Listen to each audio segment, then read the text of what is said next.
فصل ای ھذا فصل فی لاکن کے بیان میں فصل. حروف معانی میں سے پانچواں حرف جو ہے لاکن ہے.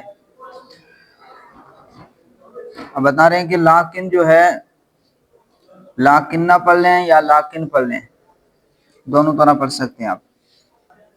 لاکن للاستدراک بعد النفی فیکون موجبہ اثبات ما بعدہ فاما نفی ما قبلہ فثابت بدلیلہ.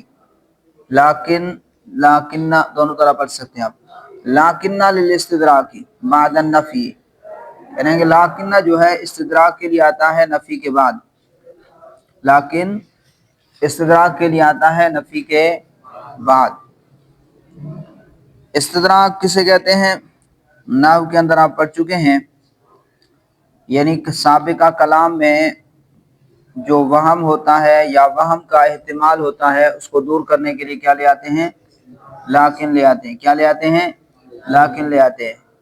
مثلا انہوں نے مثال دی ہے، دو گہرے دوست ہیں زید اور عمر گہرے دوست ہیں. تو جب میں نے کہا کہ ما جانی زیدن، ان کا آپس میں گہرا تعلق ہے، ایک ساتھ آنا ایک ساتھ جانا، تو میں نے کہا ما جانی زیدن، کہ میرے پاس زید نہیں آیا. تو اس سے یہ وہم پیدا ہوا کہ شاید بکر بھی نہیں آیا. زید اور بکر گہرے دوست ہیں، میں نے کہا جب ما جانی زیدن، زید نہیں آیا، تو یہ وہم پیدا ہو سکتا ہے کہ شاید بکر بھی نہ آیا ہو، کیونکہ ان کے درمیان گہری دوستی ہے. تو میں نے فوراً لاکن بکرن کہہ کر اس وہم کو کیا کر دیا؟ دور کر دیا کہ ما جانی زیدن لاکن بکرن جانی، لاکن بکرن جانی. لاکن جو ہے اس کا عطف جو ہے یہ مفرد کے لیے بھی آتا ہے، مفرد علی المفرد، ٹھیک ہے. مفرد کا عطف مفرد پر بھی جائز ہے، اور اسی طرح جملے کا عطف جملے پر بھی جائز ہے لاکن کے ذریعے. مفرد پر عطف کی صورت میں لاکن کے استعمال کی یہ شرط ہے کہ لاکن جو ہے نفی کے بعد واقع ہو. کس کے بعد واقع ہو؟ نفی کے بعد واقع ہو. جیسے ما جانی زیدن لاکن پڑھ لیں یا لاکن پڑھ لیں. لاکن بکرن، میرے پاس زید نہیں آیا لیکن بکر آیا ہے. تو جب مفرد کا عطف مفرد پر ہو تو اس کے لیے شرط ہے، اس کے لیے شرط یہ ہے کہ ما قبل میں نفی کا ہونا ضروری ہے، ما قبل میں نفی کا ہونا ضروری ہے. اور جملے کا جب جملے پر عطف ہو تو اس کے استعمال کے لیے صرف یہ شرط ہے کہ تخالف ضروری ہے. کیا ہو؟ تخالف ہو. کیا ہو؟ تخالف ہو. جانی زیدن لاکن عمر لم یجی، جانی زیدن لاکن عمر لم یجی، تو تخالف کا ہونا ضروری ہے. یعنی ما قبل میں اگر اثبات ہو تو ما بعد میں کیا ہو؟ نفی ہو. تو جملے کی صورت میں لاکن نفی اور اثبات دونوں کے بعد واقع ہو سکتا ہے، نفی اور اثبات دونوں کے بعد واقع ہو سکتا ہے. تو جب جملے کا عطف جملے پر ہو تو اس میں تخالف ضروری ہے، یعنی معنی کے اعتبار سے تخالف ہو، معنی کے اعتبار سے ان میں تخالف ہو. جیسے نام زید لاکن بکر لم ینم، جی اسی طرح جو ہے سافر زید لاکن بکرن اقامہ، کہ زید نے سفر کیا لیکن بکر کیا ہے؟ مقیم رہا. تو اب دیکھیں یہاں پر مانن جو ہے کیا ہے؟ دونوں مثبت ہیں، دونوں کیا ہیں؟ مثبت ہیں. لیکن یہاں پر کیا ہے؟ مانن تخالف ہے. مانن کیا ہے؟ تخالف ہے. اسی طرح ما سافر زید لاکن عمرن سافر، کہ زید نے سفر نہیں کیا لیکن عمر نے سفر کیا. تو اب دیکھیں ما قبل میں جملہ منفی ہے اور ما بعد والا جملہ کیا ہے؟ مثبت ہے. تو جب جملے کا عطف جملے پر ہو تو نفی اور اثبات تو اس میں لاکن جو ہے نفی اور اثبات دونوں کے بعد واقع ہو سکتا ہے، لیکن اس میں شرط یہ ہے کہ تخالف ضروری ہے معنی کے اعتبار سے. کس اعتبار سے؟ معنی کے اعتبار سے. اور جب مفرد کا عطف مفرد پر ہو تو اس صورت کے اندر پھر ما قبل میں نفی کا ہونا ضروری ہے، ما قبل میں نفی کا ہونا ضروری ہے.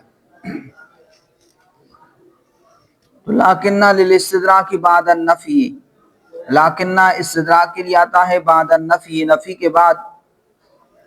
اب یہ کس کے لیے ہے؟ جب مفرد کا عطف مفرد پر ہو۔ کس میں؟ جب مفرد کا عطف مفرد پر ہو۔ فیکون موجبہ اثبات ما بعدہ، تو اس کا موجب، اس کا مقتضی یعنی اس کا حکم کیا ہے؟ اثبات ما بعدہ، تو لاکن کا حکم اپنے ما بعد کو ثابت کرنا ہے، اپنے ما بعد کو ثابت کرنا ہے۔ فاما نفی ما قبلہ فثابت بدلیلہ، باقی ما قبل کی نفی تو وہ اپنی دلیل سے ثابت ہوگی، ما قبل کی نفی وہ اپنے دلیل سے ثابت ہوگی۔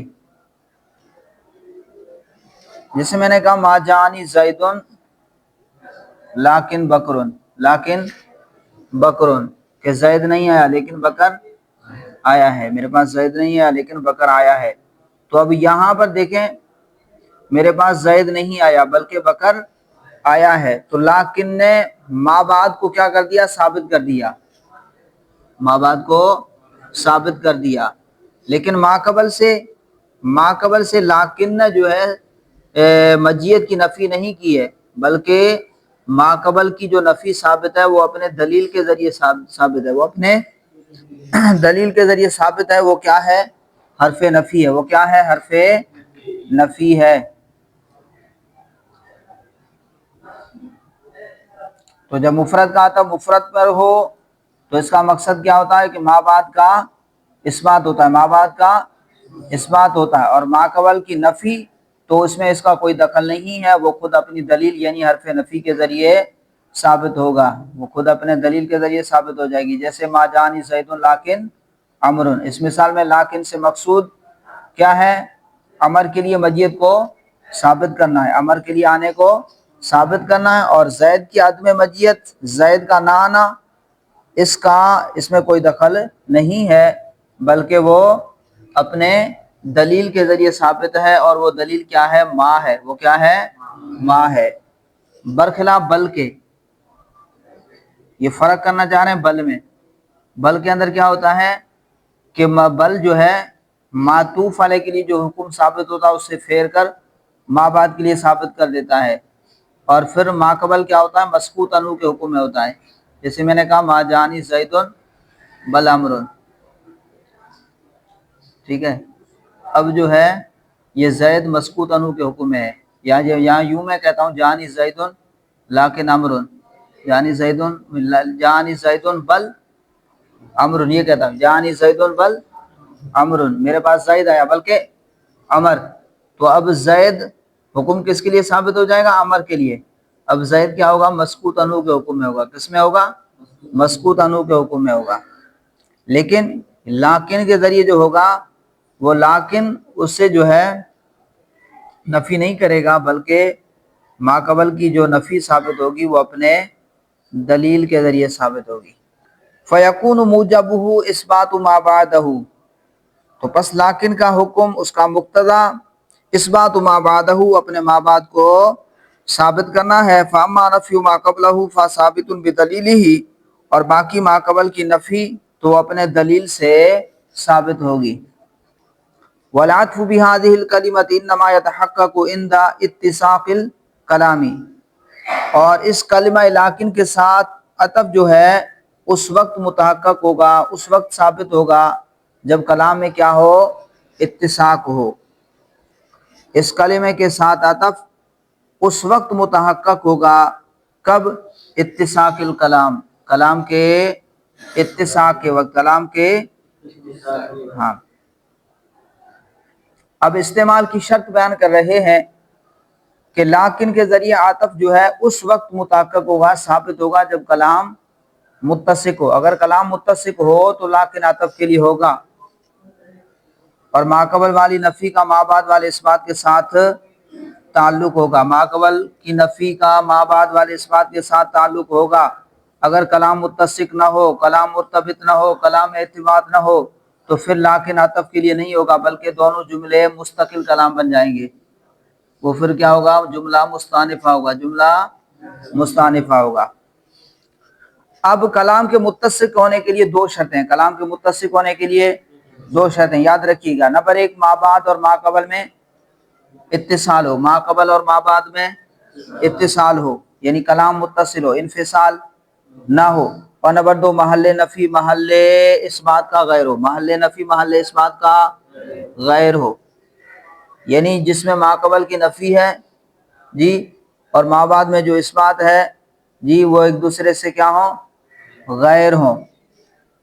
جیسے کسی نے کہا سافر زیدن، پھر سکوت کہا، پھر کہا لیکن امر، تو ما بعد والے کلام چونکہ متصل نہیں، ما بعد والا کلام متصل نہیں ہے بلکہ منفصل ہے، تو متصل نہ ہونے کی بنا پر اس کلام میں لیکن عطف کے لیے نہیں ہوگا، لیکن عطف کے لیے نہیں ہوگا بلکہ دونوں جملے مستقل ہوں گے، جملہ مستانفہ ہو جائیں گے. اور اسی طرح کسی نے کہا سافر زید لیکن زید لم یسافر، سافر زید لیکن زید لم یسافر، تو اس میں شرط اول تو پائی جا رہی ہے کہ ما بعد والا کلام ما قبل والے کلام سے متصل ہے، ان میں انفصال نہیں ہے. لیکن دوسری شرط نہیں پائی جا رہی، وہ کیا ہے کہ محل نفی محل اس بات کا غیر ہو. لیکن یہاں پر تو کیا ہے، سافر زید ایک ہی ذات سے جی اس بات بھی کر رہا ہے نفی بھی کر رہا ہے، ایک ہی شے ہے، شے واحد ہے. اب دیکھیں سافر زید، زید نے سفر کیا، لیکن زید لم یسافر، لیکن زید نے سفر نہیں کیا. تو جس شے سے اس بات کر رہا ہے اور جس شے سے نفی کر رہا ہے وہ کیا ہے، شے واحد ہے. تو اس نے کہا دوسری شرط یہ تھی کہ محل نفی محل اس بات کا غیر ہو، دونوں الگ الگ ہوں. تو یہاں پر بھی یہ لیکن جو ہے عطف کے لیے نہیں ہوگا بلکہ یہ دونوں مستقل جملے ہوں گے، جملہ مستانفہ ہوں گے. اتساق کے لیے دو شرطیں ہیں، اتساق کے لیے دو شرطیں ہیں. نمبر ایک، ما بعد اور ما قبل میں ربط ہو یعنی متصل ہو، انفصال نہ ہو. اور دوسری شرط یہ ہے کہ محل نفی محل اس بات کا غیر ہو. وَالْعَطْفُ بِهَذِهِ الْكَلِمَةِ إِنَّمَا يَتَحَقَّقُ عِنْدَ اتِّسَاقِ الْكَلَامِ، اور اس کلمہ لیکن کے ساتھ عطف جو ہے اتساق کلام کے وقت ہی ثابت ہوگا. فَإِنْ كَانَ الْكَلَامُ مُتَّسِقًا، پس اگر کلام متسق ہو، فَإِنْ كَانَ الْكَلَامُ مُتَّسِقًا، پس اگر کلام متسق ہو، يَتَعَلَّقُ النَّفْيُ بِالْإِثْبَاتِ الَّذِي بَعْدَهُ، تو يَتَعَلَّقُ النَّفْيُ، تو نفی معلق ہوگی، تو نفی اس اس بات کے ساتھ متعلق ہوگی، نفی اس اس بات کے ساتھ متعلق ہوگی الذی بعدہ، جو نفی کے بعد ہے، جو اس کے بعد ہے، یعنی نفی کے بعد ہے. تو جب کلام میں اتساق ہو، کلام متسق ہو، تو یتعلق النفی، تو نفی متعلق ہوگی، نفی متعلق ہوگی بِإِثْبَاتِ الَّذِي بَعْدَهُ، اس اس بات کے ساتھ الَّذِي بَعْدَهُ جو نفی کے بعد ہے. وَإِلَّا فَهُوَ مُسْتَأْنِفٌ، اور اگر ایسا نہ ہو یعنی کلام میں کلام متسق نہ ہو، کلام میں ارتباط نہ ہو، تو پھر کیا ہوگا، کلام کیا ہوگا، مستانف ہوگا، کلام کیا ہوگا، مستانف ہوگا. مثالہ ما ذکر محمد رحمہ اللہ، اس کی مثال جس کو ذکر کیا امام محمد رحمہ اللہ نے فی الجامع الکبیر، فی الجامع کبیر میں، اذا قال، جب کسی شخص نے کہا لفلان علی الف قرض، کہ فلاں کے مجھ پر 1000 قرض ہیں. فقال فلان، تو فلاں نے کہا لا ولکنہ غصب، لا ولکنہ غصب، ملا کے کہا ہے، انفصال نہیں کیا بلکہ کلام کو کیا کہا ہے، ملا کر کہا ہے، اتصال کیا ہے، بولے نا. فقال فلان لا ولکنہ غصب، نہیں بلکہ وہ تو غصب کے ہیں. اس نے کہا کہ فلاں کے مجھ پر قرض کے ہیں، اس نے کہا کہ نہیں بلکہ وہ تو غصب کے ہیں. لزمہ المال، تو اس پر کیا ہو جائے گا، مال لازم ہو جائے گا. اب اس مثال میں دیکھیں جس میں اتساق کی شرط پائی جاتی ہے. ایک شخص نے کہا لفلان علی الف قرض، کہ فلاں کے مجھ پر 1000 روپیہ قرض ہے. دوسرا مقرلہ، جس کے لیے اقرار کیا گیا، اس نے کہا کہ لا ولکنہ غصب، یعنی وہ 1000 قرض کے نہیں ہے بلکہ غصب کے ہیں. تو مقر یعنی اقرار کرنے والے پر 1000 لازم ہو جائیں گے، کیونکہ مقر لہو کا کلام لا ولکنہ غصب متصق ہے، اتصال ہے.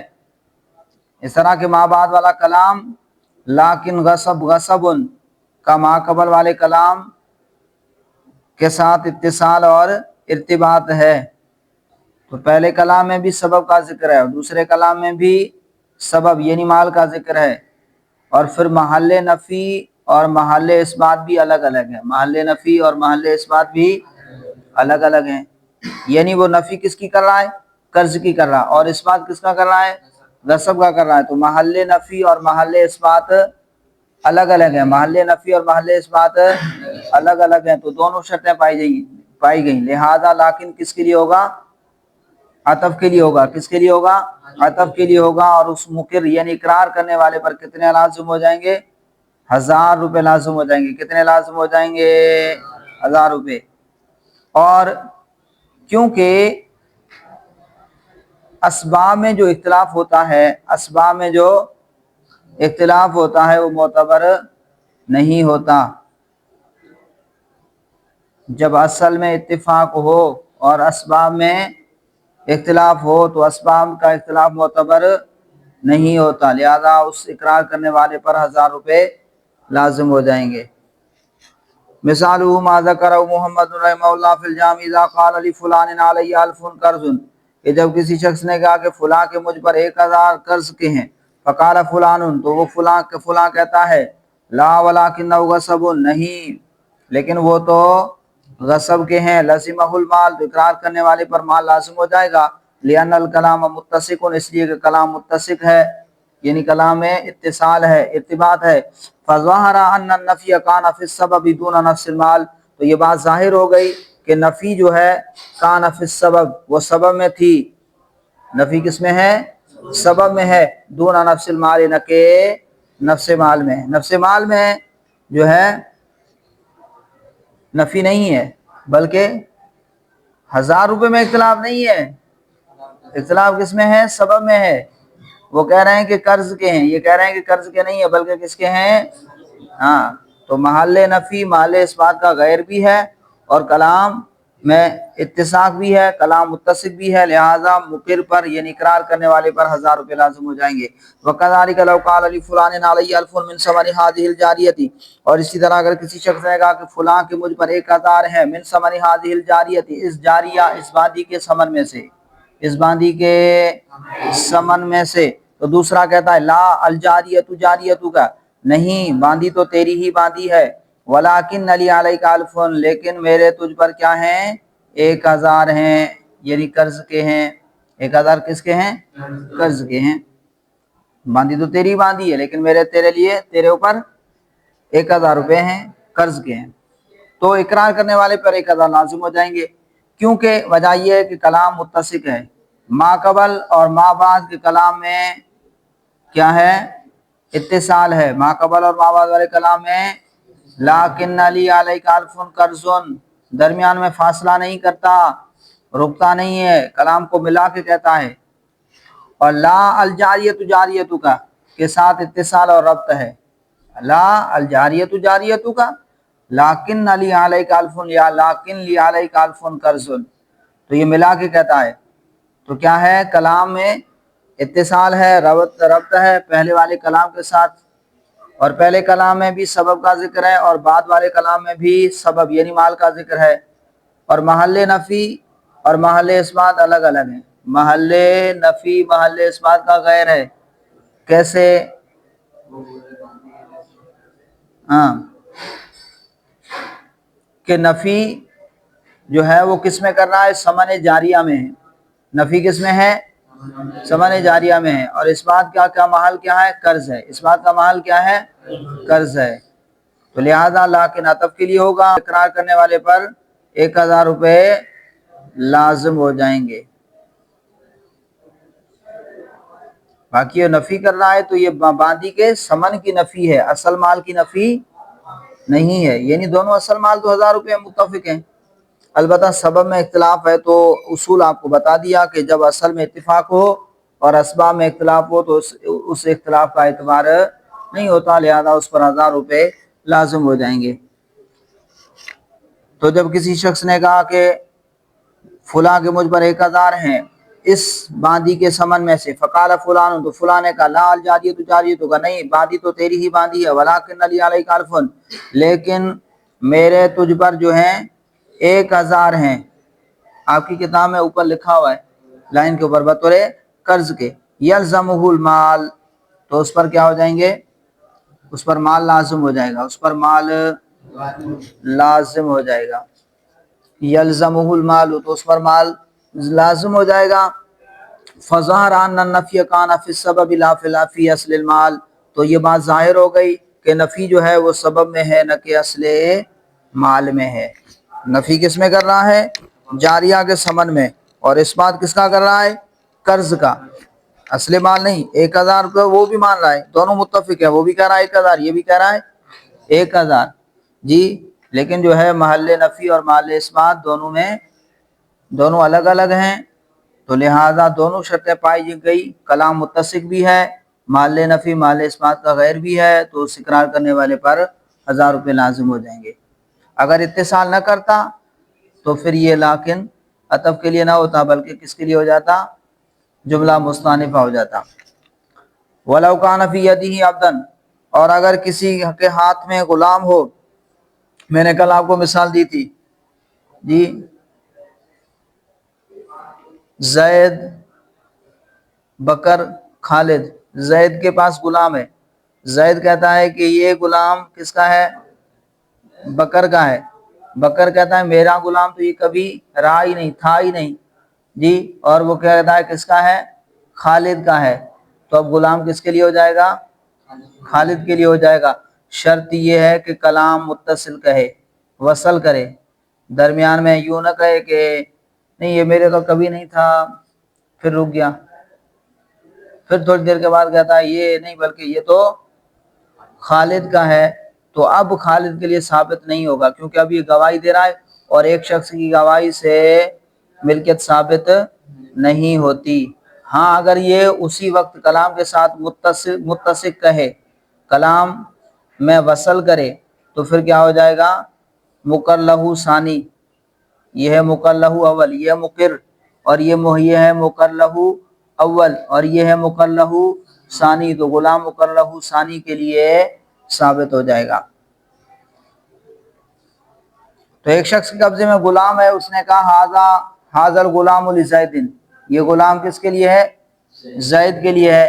زید کہتا ہے ما کان علی قطو ولکنہ لبکر، میرا تو یہ کبھی نہیں تھا، لیکن یہ کس کے لیے ہے؟ میں نے آپ کو مثال دی خالد، آپ خالد کر لیں، بکر کہتا ہے یہ خالد کے لیے ہے۔ تو اگر زید، بکر، خالد، تو اگر بکر نے اپنے قول ما کان علی قطو کو متصل کہا ہو، کیا کہا ہو؟ متصل کہا ہو، درمیان میں فصل نہ کیا ہو، تو پھر جو ہے غلام کس کے لیے ثابت ہو جائے گا؟ خالد کے لیے ثابت ہو جائے گا۔ کس کے لیے ثابت ہو جائے گا؟ خالد کے لیے ثابت ہو جائے گا، کیونکہ یہ اپنی ملکیت کی نفی کر رہا ہے اور خالد کی ملکیت کو ثابت کر رہا ہے، تو محل نفی محل اثبات کا غیر بھی ہے، محل نفی محل اثبات کا غیر بھی ہے، اور کلام متصق بھی ہے، اتصال بھی ہے، تو لہٰذا غلام جو ہے خالد کے لیے ثابت ہو جائے گا۔ لیکن اگر درمیان میں جو ہے وہ کیا کرتا ہے؟ فصل کرتا ہے، کیا کرتا ہے؟ متصل نہ کہے بلکہ منفصل کہے، تو اس صورت میں غلام خالد کا نہیں ہوگا بلکہ مقر اول، یعنی جس نے اقرار کیا اسی کا ہو جائے گا، اس لیے کہ اس نے کہا ما کان علی قطو کہہ کر اپنی ملک کی اس نے نفی کر دی، اور اقرار کرنے والے کی اقرار کی تکذیب کر دی، اس کو جھٹلا دیا، ٹھیک ہے، تو غلام اقرار کرنے والے کا ہو گیا۔ اب کچھ دیر کے بعد وہ کہتا ہے ولکنہ لخالد، لیکن یہ تو خالد کا ہے۔ اب اس کا یہ کہنا ما قبل کے ساتھ مرتبط نہیں ہے، تو یہ ایک مستقل کلام ہوگا، اور ما قبل والی نفی کا ما بعد کے اس بات کے ساتھ کوئی تعلق نہیں ہوگا۔ تو گویا کہ یہ کیا کر رہا ہے؟ گواہی دے رہا ہے، تو یہ کیا کر رہا ہے؟ گواہی دے رہا ہے، اور ایک آدمی کی گواہی سے کسی کی ملکیت کا اس بات نہیں ہوتا، کسی ایک کی گواہی ملکیت کے اس بات کے لیے کافی نہیں ہے، لہذا خالد کی ملکیت بھی ثابت نہیں ہوگی، اور ما کان علی قطو کے ذریعے اپنی بھی ملکیت کی نفی پہلے کر چکا ہے، لہذا غلام کس کا ہوگا؟ اقرار کرنے والے کا ہوگا۔ وَلَوْ كَانَ فِي يَدِهِ عَبْدٌ، اگر اس کے ہاتھ میں غلام ہو، قبضے میں غلام ہو، فقال، تو اس نے کہا ھذا لفلان، کہ یہ فلاں کا ہے۔ زید کے ہاتھ میں قبضے میں غلام ہے، وہ کہتا ہے کہ یہ بکر کا ہے، فقال فلان، تو وہ بکر کہتا ہے ما کان علی قطو، میرا تو یہ کبھی نہیں تھا، ولکنہ لفلان آخر، لیکن یہ فلاں آخر دوسرے کے لیے تھا، یعنی خالد کے لیے تھا۔ فَإِنْ وَصَلَ الْكَلَامَ، پس اگر اس نے کلام کو ملایا، اگر وصل کیا، پس اگر اس نے کلام کو ملا کر بیان کیا، کان العبد للمقر لہ ثانی، تو غلام مقر لہو ثانی کا ہوگا، لأن النفی، اس لیے کہ نفی کا تعلق، اس لیے کہ نفی یتعلق بالاثبات، نفی کا تعلق اس بات کے ساتھ ہوتا ہے، وَإِنْ فَصَلَ، اور اگر اس نے فصل کیا، کلام کو جدا جدا بولا ہے، فصل کیا ہے، اتصال نہیں ہے بلکہ انفصال کیا ہے کلام میں، تو اگر اس نے کلام کو فاصلے کے ساتھ ذکر کیا ہے، اور اگر اس نے کلام میں فصل کیا، کان العبد، تو غلام جو ہے مقر اول کے لیے ہوگا، اقرار کرنے والے کے لیے ہوگا۔ فَيَكُونُ قَوْلُ الْمُقَرِّ لَهُ رَدًّا لِلْإِقْرَارِ، تو یہ مقر لہو کا قول جو ہے یہ رد کرنا ہوگا اقرار کو، یہ کیا ہوگا؟ رد کرنا ہوگا اقرار کا۔ تو مقر لہو اول کا قول ما کان علی قطو، یہ اقرار کا کیا ہوگا؟ رد ہوگا۔ وَلَوْ أَنَّ أَمَةً تزوجت نفسها بغیر اذن مولاها بمئة درهم، فقال المولى لا اجيز العقد بمئة درهم ولكن اجيز بمئة وخمسين، بطل العقد۔ اب ایک باندی ہے، اجازت کے بغیر، مولا کی اجازت کے بغیر اس نے نکاح کیا 100 درہم میں، اب مولا کو آگے بتا دیے کہ میں نے 100 درہم میں نکاح کیا، تو مولا کہتا ہے کہ لا اجیز العقد بمئة درہم ولكن اجیز بمئة وخمسین درہما، تو یہ نکاح فسخ ہو جائے گا، کیونکہ یہ کلام متسق نہیں ہے، کلام متسق نہیں ہے، اس لیے کہ شرط اول تو پائی جاتی ہے کہ کلام متصل ہے، لیکن شرط ثانی نہیں پائی جاتی کہ محل نفی اور محل اثبات الگ الگ نہیں ہے بلکہ شے واحد ہے۔ بھائی کہہ رہا ہے میں اجازت نہیں دیتا، عقد کی اجازت نہیں دیتا، لیکن عقد کی اجازت دیتا ہوں 150 درہم میں، پہلے عقد کی نفی کر رہا ہے، پھر عقد کو ثابت کر رہا ہے، محل نفی محل اثبات الگ الگ نہیں ہے بلکہ ایک ہی شے ہے، کیا ہے؟ شے واحد ہے، لہذا دوسری شرط نہیں پائی گئی تو یہ عطف کے لیے نہیں ہوگا بلکہ یہ دونوں جملے مستقل کلام بن جائیں گے، اور ما قبل کے نفی جو ہے وہ ما بعد کے اثبات کے ساتھ تعلق نہ ہوگا، لہذا پہلے جملے سے نکاح کیا ہو جائے گا؟ فسخ ہو جائے گا، اور دوسرا جملہ جدید نکاح کیا دوسرا جملہ جو ہے وہ جدید نکاح پر منحصر ہوگا۔